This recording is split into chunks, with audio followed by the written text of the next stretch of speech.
ओम शांति 15/7/2024 प्रत्यह मुरली बाप दादा मधुबन।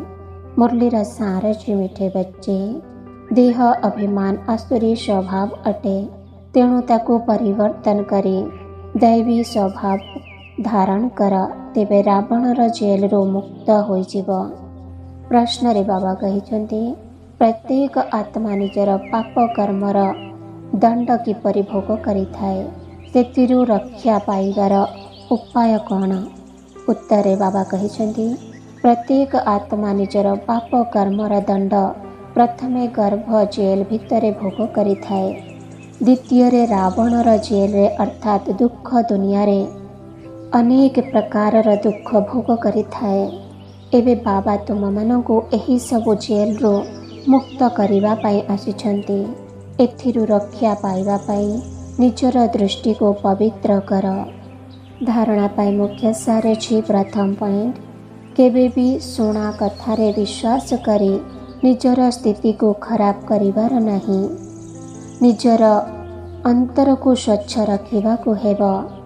मिथ्या कथा को शुणी भितरे भितरे जलिबा उचित नुहे। ईश्वरीय मत नेबार अछि। दुईरे देही अभिमानी हेबार पूरा पूरा पुरुषार्थ करिबा को हेबो। काहार निंदा करिबा उचित नुहे। लाभ क्षति और इज्जत को ध्यान रे रखी विकारी दृष्टि को समाप्त करिबा उचित। बाबा जहाँ सबो शुणाउछन्ति सेगुड़ी को गोटिए कान रे शुणी अन्य पटे बाहर करिदेवा उचित नुहे।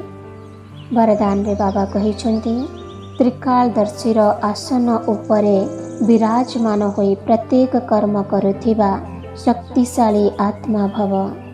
त्रिकालदर्शीर आसन उपरे विराजमान होई प्रत्येक कर्म करुथिबा शक्तिशाली आत्मा भव।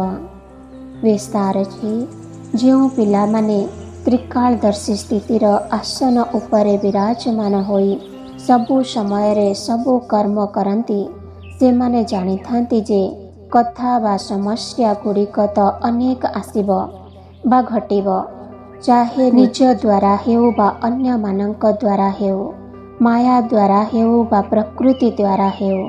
परिस्थिति गुड़िक तो निश्चित आसिब, किंतु जदि स्वस्थिति मजबूत थिब तेबे परिस्थिति ता निकटरे किछि भी अनुभव हेब नाही।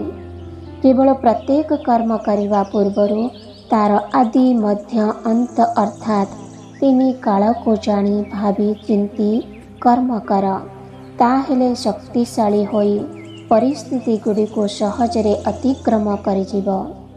स्लोगान अछि, सर्वशक्ति रे बा ज्ञान रे संपन्न हेबा ही संगम जुगर प्रारब्ध अटे। सर्वशक्ति रे बा ज्ञान रे संपन्न हेबा ही संगम जुगर प्रारब्ध अटे। ओम शांति।